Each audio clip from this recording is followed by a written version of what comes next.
4 और 18.5 जो होगा ये 2021 के स्मार्ट सिलेबस में भी शामिल है। बड़े आसान है, ज़रा गौर कीजिएगा। आपको एक सर्किट दिया गया है, ये सिर्फ डायग्राम बनी है बुक के ऊपर आपके पास कि यहाँ पे एक रेजिस्टेंस दी गई 10 किलो ओम की, एक दी गई है 4 किलो ओम की, एक इनकी फीडबैक रेजिस्टेंस है उसको दिया गया 20 किलो ओम का। आपने इनमें से जो फाइंड आउट क्या करनी है, इसकी आउटपुट क्या होगी इस ऑपरेशनल एम्पलीफायर की, वो आउटपुट निकालनी है। तो बिल्कुल सिंपल होगा, मैं इनको कुछ इस तरह से डिज़ाइन करूँगा। पहली रजिस्टर को हम R1 क्या लेते हैं, तो हमारे पास R1 की वैल्यू दी गई हमें, कितनी है वो 10 किलो ओम की फॉर्म में। कन्वर्ट करके लिखेंगे 10 क्रॉस 10 की पावर क्या आ जाएगा 3 ओम की फॉर्म में आ जाएगी। इसको बच्चों मैंने R1 कह दिया और इसको मैं क्या कह सकता हूँ R2। R2 कितना आ जाएगा हमारा 4 किलो ओम है। कन्वर्ट करो 4 क्रॉस 10 की पावर 3 क्या आ जाएगी ओम की फॉर्म में आ जाएगी। उसके बाद इसको मैंने R3 का नेम दे सकता हूँ, RF भी दे सकते हैं, फीडबैक रेजिस्टेंस भी कह सकते हैं, इसको R3 भी कह सकते हैं। ये कितनी है 20 किलो ओम की फॉर्म में है। ये कितना आ जाएगा 20 क्रॉस 10 की पावर प्लस 3 ओम की फॉर्म में कन्वर्ट करके लिख दिया मैंने इनको। इस तरह से आपने इनकी कन्वर्जन कर देनी है। अब सबसे पहले देखो, अगर मैंने इसको R1 माना है, इसमें से जो फ्लो होने वाला करंट है उसको आप क्या कह सकते हैं I1। ये करंट इधर आ रहा है। इसको अगर R2 माना, इसमें फ्लो होने वाला करंट कौन सा मान लोगे I2। ये करंट यहाँ मीट होंगे, उसके बाद करंट इधर फ्लो करेगा, कि उसके बाद ये करंट इसी मद में जाएगा। अगर इसको मैंने R3 का नेम दिया था, इसमें जो फ्लो होने वाला करंट उसको मैं क्या कह सकता हूँ I3। जो R1 वाला इनिशियल वोल्टेज है उसको मैं क्या कह सकता हूँ V1 कह लेता हूँ। V1 कितना है आपके पास 5 वोल्ट। सेकंड वाले को क्या कह लेते हैं हम V2, वो कितना है आपके पास -2 वोल्ट की फॉर्म में। ये सारा गिवन डेटा है। इस डेटा की मदद से आपने V0 फाइंड करना है कि V0 कितना होगा। तो बच्चों आपने एक फार्मूला पढ़ा होगा किरचॉफ वोल्टेज लॉ, उसके बाद हम वो तो नहीं है, इसमें करंट रूल लगा देते चले, किरचॉफ करंट रूल यूज करो। करंट रूल अगर लगाते हैं, incoming current equal to outgoing current. ये आने वाला करंट है, ये यहां से जाने वाला करंट है। तो आउटगोइंग करंट कौन सा हो गया I3, इनकमिंग करंट कौन सा है आपका I1 है, और ये वाला कौन सा हो जाएगा प्लस I2। कि इनकमिंग करंट जो सर्किट में होते हैं वो आउटगोइंग करंट के बिल्कुल इक्वल होते हैं। अच्छा बच्चे, अगर I3 की वैल्यू निकालनी है, इसका ये वाला टर्मिनल और इसका ये वाला टर्मिनल, अगर ये ग्राउंड है तो आपको पता है कि इसके दरमियान से तो करंट फ्लो नहीं कर सकता। अगर ये ग्राउंड हो तो ये टर्मिनल क्या माना जाता है वर्चुअली ग्राउंड, तो यहाँ पे इनपुट हमारी 0 कंसीडर होगी। I3 कैसे हल कर सकते हैं कि ये वाला वोल्टेज माइनस क्या होगा इसके साइड वाला 0 माइनस क्या लिख देंगे V0, नीचे क्या आ जाएगा इसके R3 की फॉर्म में लिख दो, इक्वल किसके आएगा I1 की वैल्यू कैसे लेनी है, जो इसके अंदर I1 क्या होगा, इनिशियल वोल्टेज क्या माना था आपने V1, माइनस क्या आ जाएगा इसका, ये इनपुट किससे लगा हुआ है वर्चुअली ग्राउंडेड से, तो ये कितना आ गया 0। तो नीचे कौन सा आ जाएगा इसके R1 की वैल्यू प्लस I2 की वैल्यू यहाँ से लिख दो आप।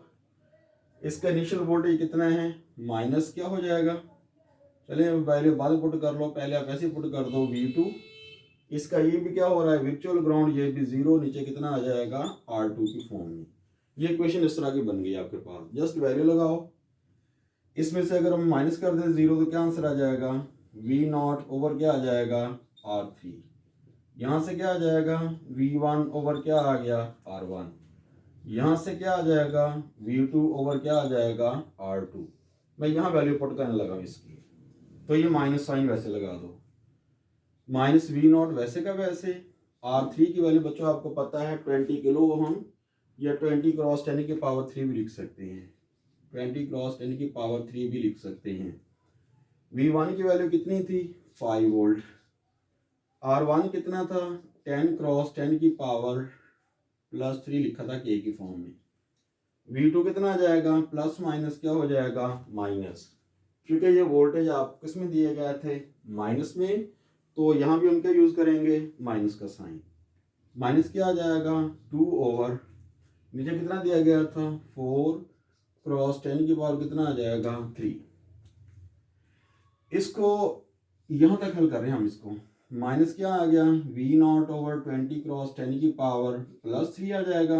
ये बच्चों 5 1 और 5 5 2 आर 10, तो यहाँ से क्या बचा आपके पास 1/2 क्रॉस 10 की पावर +3 माइनस 2 1 और 2 2 आर 4, क्या बच गया 1/2 10 की पावर कितना आ गया 3।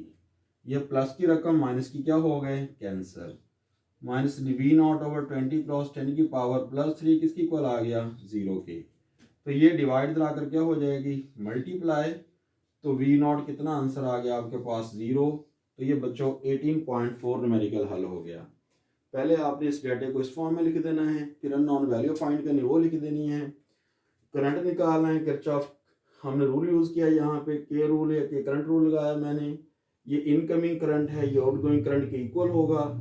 I3 की वैल्यू कैसे निकालनी है, I3 निकालना है, ये इसका ये वाला वोल्टेज माइनस क्या होता है ये इन दोनों के क्रॉस, ये इसका पोटेंशियल डिफरेंस ले लेना है। ये किससे कनेक्टेड है, ये ग्राउंडेड था, तो ये हमने वर्चुअल ग्राउंड मानते हैं। प्रिंसिपल ऑफ वर्चुअल ग्राउंड को मैं शॉर्ट क्वेश्चन नंबर 18.10 में डिस्कस कर चुका हूँ आपसे, तो वही मैंने प्रिंसिपल वर्चुअल ग्राउंड को यूज़ करते हुए इस डाटा की तरह लिख दिया। इसका ये हमारा इनिशियल वोल्टेज, ये इसका सेकंड टर्मिनल, इधर वाला ये इनिशियल वोल्टेज, ये इसका सेकंड टर्मिनल, तो इनमें से 0 माइनस करेंगे तो वही रकमें रह जाएंगी। इस तरह से आपने सर्कल को डिज़ाइन करना है, बाकी ये तो प्लस माइनस है, ये आप आसानी से कर सकते हैं। तो ये स्टूडेंट 18.4 इस मेथड से आपने कर देना है। अभी V0/20 क्रॉस 10 की पावर +3 आया था, इधर आकर ये मल्टीप्लाई होकर 0 हो जाएगा। तो V0 हमारा कितना निकल आया यहाँ से 0, ये हमने फाइंड आउट करना था। ये 18.4 न्यूमेरिकल क्लियर है आपका यहाँ तक। अच्छा बच्चों, इसको मैं रेज करने लगा हूँ। इसके बाद हम चलेंगे 18.5 की तरफ।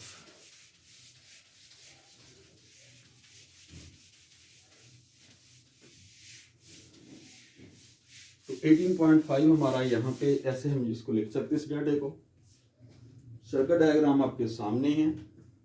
18.5 बच्चों, इसमें सिंपल आपके पास एक R1 दी गई है, वो कितनी है 10 किलो ओहम है। इसको क्या लिख सकते हैं 10 क्रॉस 10 की पावर +3 ओहम की फॉर्म में। R2 आपको दिया गया है 40 किलो ओहम की फॉर्म में। आप R2 लिख सकते हैं 40 क्रॉस 10 की पावर +3 की फॉर्म में। ओहम का सिंबल है ये।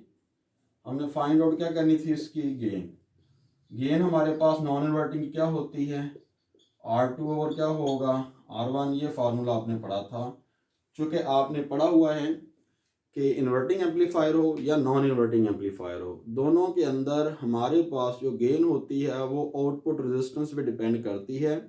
जो इंटरनल स्ट्रक्चर इसके अंदर किस तरह लगा, कैसे काम करता है, इस पर डिपेंड नहीं करती, जस्ट डिपेंड करेगी इनकी जो हमारे पास ये रेजिस्टेंस है, एक्सटर्नल रेजिस्टेंस पे हमारे पास गेन डिपेंड करेगी, उसके इंटरनल स्ट्रक्चर पे डिपेंड नहीं करती। तो लिहाजा गेन हम यहाँ से फाइंड आउट कर लेते हैं। 1 आ गया। R2 की वैल्यू कितनी आई थी बच्चों, ये 40 10 की पावर +3 ओवर 10 की पावर +3 से +3 कैंसिल कर दो, 0 से 0 कट गया, 1 प्लस कितना आ गया 4, गेन कितनी आ गई 5। तो बच्चों यही इसका आंसर आ जाएगा। तो ये हमारे पास 18.5 बिल्कुल आसान सा है, डायग्राम देख घबराना नहीं है, सिंपल गेन के मेथड से आपने कैलकुलेट कर लेना है। याद रखिएगा गेन सिर्फ डिपेंड करती है external register of the amplifier, internal structure पे डिपेंड नहीं करती। लास्ट एक छोटा सा न्यूमेरिकल दिया 18.6 के नेम से। इसमें आपको RC दिया गया था, ये इमिटर और बेस के दरम्यान की रेजिस्टेंस होती है, बीटा दिया गया, इसकी भी गेन फाइंड करनी है। अगर इस तरह का फार्मूला तो गेन ये तरह से फाइंड करते हैं बीटा RC ओवर RIE। एक लाइन का न्यूमेरिकल है ये भी। बीटा कितना दिया गया है 100, RC कितना दी गई है 5, साथ के भी लगा है 10 की पावर 3 लिख दो। RIE कितना है 2.5 है, साथ के लगा था 10 की पावर +3 लिख दो। क्योंकि आपको पता है कि 10 की पावर +3 या 1000 के इक्वल होता है, एक प्रीफिक्स होती है।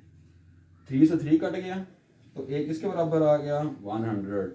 2.5 1 5, तो ये कितने पे जाएगा 2 पे, तो 2 बच गया, तो इसका आंसर कितना आ गया 200।